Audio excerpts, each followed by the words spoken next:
Ma'am और भैया आ रहे हैं हम लोग का होटल में, सांघर होटल में। सर आप लोग कहाँ से हैं? हम बैंगलोर से। बेंगलोर से।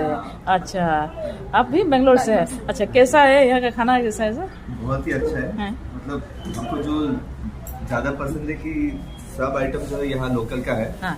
और हमको बहुत नए टाइप का खाना टेस्ट करने के लिए मिल रहा है और खाना बहुत ही टेस्टी है। Thank you, thank you, thank you, thank you, thank you ma'am. फिर कभी मिलेंगे।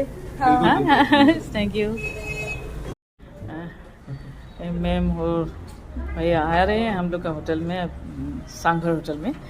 सर आप लोग कहाँ से हैं? हम बैंगलोर से। बेंगलोर से।